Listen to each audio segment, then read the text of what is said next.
for its point guard, Paul. That's an MVP, all kinds of all-star games between the two of them.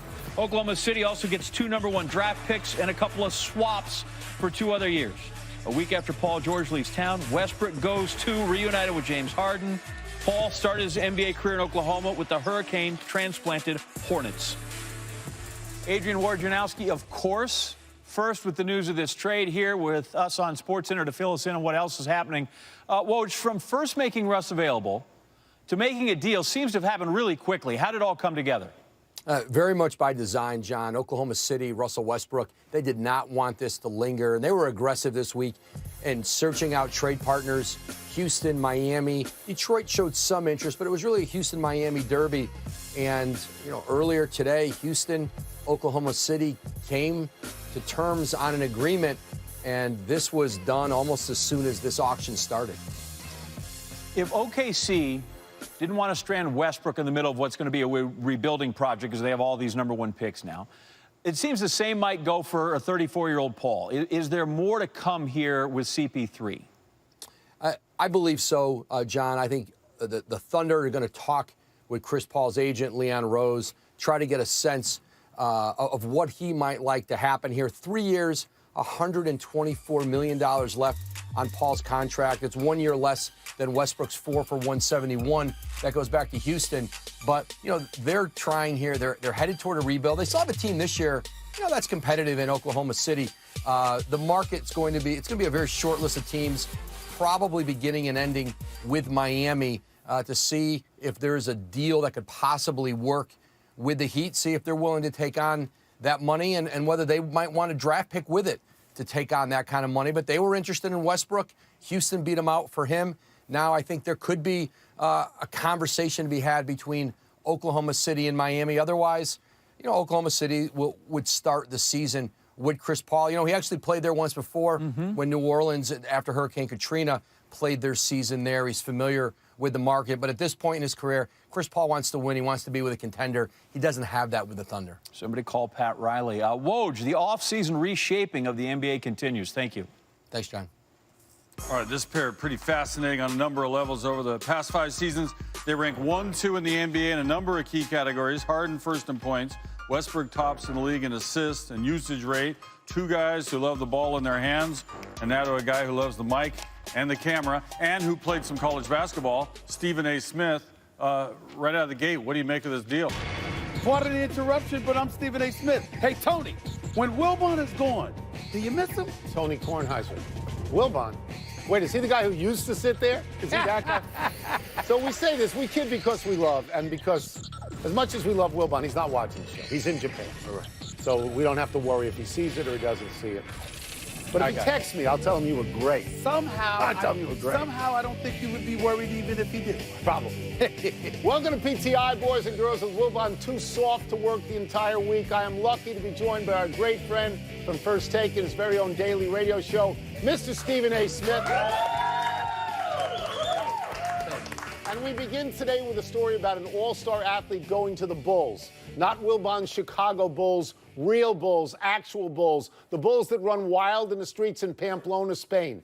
Josh Norman, a former all-pro cornerback who the Redskins are paying a total of $75 million, is shown in this video literally jumping over a bull. This was a huge thrill for Norman, who said, quote, "I had to face the bull straight on. It was fun. It was worth it. It was really worth it," unquote. Stephen, if you ran the Redskins and you woke up to this morning, what would you do? Let me tell you something, what I would do, Tony. I'd have picked up the phone. I'm talking about Daniel Snyder. I'm not talking about the general manager. I'm not talking about the head coach. I'm talking about the owner, Daniel Snyder.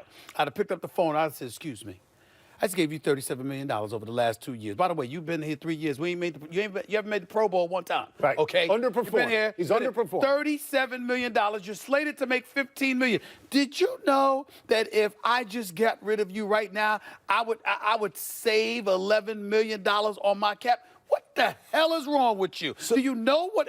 I better not ever in life see that again as long as you're wearing a Redskins uniform. You got to be crazy. So wait a second. So you wouldn't say to Josh Norman, you have mad hops jumping over the bull like that? No, I would not. I would have said exactly what you would said. I would have said, you've underperformed for me, and now you're doing something that could get you killed. 5 people were gored, apparently, in that thing. Yes. I mean, I'm thinking to myself, well, the Redskins are terrible. Okay, they're a terrible team. What if they lose a guy to bull goring? Like when you go on the DL, is that what it is supposed to say? I would think that, you know, I thought about this. What would be in your contract that you were prohibited from doing?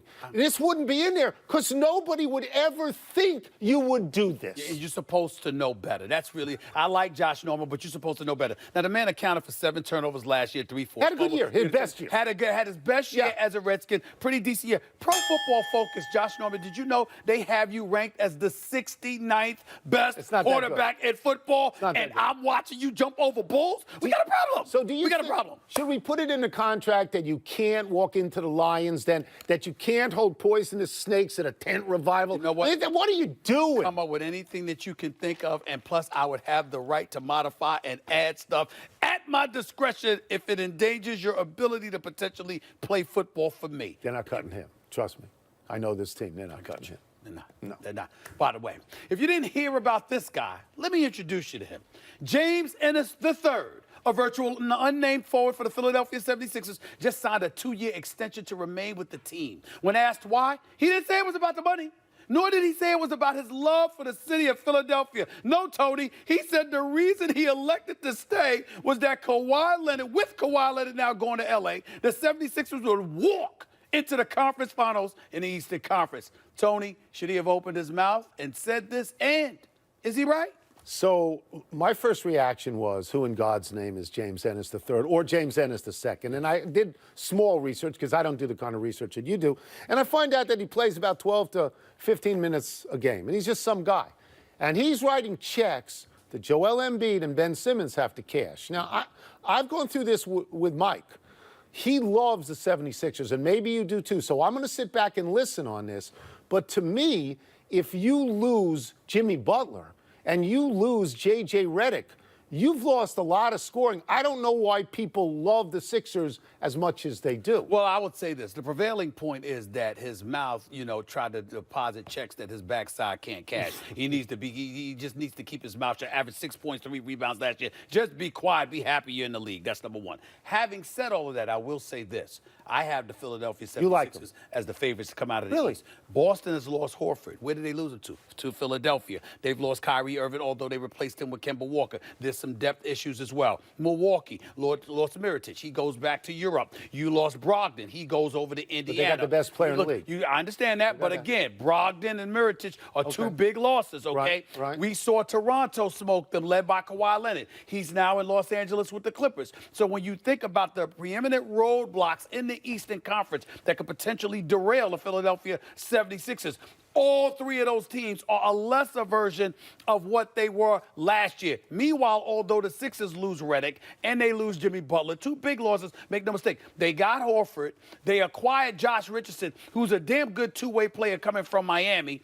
You still kept Ben Simmons and Joel Embiid. With Horford, I think that's a big deal, and the Sixers should be the I'm not going to go favorites. back and forth forever and ever on this, but do you ever worry that Horford, at his size, will get in Embiid's way? No. And that won't work. So you think that's going to work? Because he's an elite defender, he's a great sub, and he can hit perimeter shots away from the basket, Do you think it's which is a plus. possible with Toronto that even though they don't have their best player, that when a team learns to win and accomplishes something, there's some muscle memory and they remember how to win and they shouldn't be discounted that easily? Well, my response to that would be, what muscle memory are you talking about? I think the biggest muscle was Kawhi Leonard. Yeah, now, no, if there were understand others, that. that would be different. To lose him is a big deal. So you like the 76ers? I like the 76ers. So you're with James Ennis III, the second, and the first? I'm with James Ennis the first, the second, and the third, but not the dude that opened his mouth. Okay. The dude that's on that team. Chauncey Billups has a theory as to why nobody has picked up Carmelo Anthony. He said this on Sirius XM radio. This is a quote. Scoring 30 points meant too much to Melo. He could have games where he had 20, 22 points. We win the game and he's mad. He might have 36, we lose the game, and he's in there picking everybody up. I think now you fast forward the tape, and the reason why he's not in the league, because he's still worthy. is that he hasn't mentally taken that step back to say, okay, I'll come in and play against backups. I'll try to help the team out. I know I might not be able to close, but I just want to help. He's not there yet, unquote. That is some kind of quote. Stephen, is Chauncey Billups right? I don't think it can be denied that he's right because he would know better than most. The one NBA Conference Finals appearance in Carmelo Anthony's career, Chauncey Billups was his point guard. When he played with the New York Knicks, Chauncey Billups was his teammate for a little bit there as well. We have to take this into consideration. I'm one person that has constantly come to the defense of Carmelo Anthony, a career 24-point-per-game scorer, ISO ball kind of play and what have you. I get all of that. But I never wanted to deem him selfish. Chauncey Billups is more qualified to make that quote than me. And for Chauncey they played together on two different teams. That's right, Denver and New York. Yeah. For Chauncey Billups to say, quote, you score 20, you score less than 30, and you're down when we win, but you score 30 or 36, and you're picking guys up when we lose. That might be the most devastating quote that has ever been said against Carmelo Anthony. And that can't be denied. I'm going to go back in history for a little while. I mean, because Carmelo Anthony is a great player, and he's fallen off a cliff. I mean, nobody wants him. He's a great, great player. Right. I'm going to go back to the Knicks, and I don't do this to make you angry, because it's even before you were born. The Knicks of the Willis Reed and Dave DeBusschere team. At one point, they gave one of their aging stars a sweetheart deal. You know, 2-3 years on the end of the bench, you don't have to do something. I think it might have been Dick Barnett. I'm not sure. And in fact, the minutes are reduced, but you play it out in glory. You know, you're back with the team. And I remember Earl Monroe, who's a great, great player, who essentially took Dick Barnett's spot. And he said, I want one of those when I'm done. I want one of those for 2 or 3 years at the end. And he got one of those too, and he played 20 minutes a game. This is a guy who's in the Hall of Fame. Apparently, Carmelo Anthony cannot adjust to that sort of deal because there's a lot of teams who could be helped by him if he were to do that. I can retort with even more of just as profound of a story. Carmelo Anthony's 3 best friends in the NBA are considered to be the banana boat crew of Dwayne Wade, LeBron James, Chris Paul. Chris Paul's never been to an NBA Finals, but a miniature point guard, floor general. We know how exceptional he is, but again, your size and your game, you're limited to some degree in terms of carrying a team. That's not the case with Melo. Wasn't the case with D. Wade, who won an NBA Finals and an NBA Finals MVP before LeBron ever arrived. Plus, it's certainly not LeBron James. You got drafted in the same draft as LeBron James and D. Wade, and you have never been to an NBA Finals. That's an ouch reality. All is not well in Major League Baseball. Young players aren't getting paid. Older players aren't getting NBA contracts. Every other professional athlete looks at these long guaranteed contracts for hundreds of millions of dollars and says, I want a piece of that. Baseball players go, I play 162 games. I'm out there for 8 full months. I don't get a fraction of this. They can keep me in the minors to delay the clock ticking so I can get to free agency. They can keep me from free agency for 6 years. So I think their anger is justified. And I think if they had a stronger union, it's possible they could make some progress on those 2 points. Well, you used the word jealousy. What I would say to you is this. Maybe it's not jealousy. Maybe it's absorbing the reality of this situation.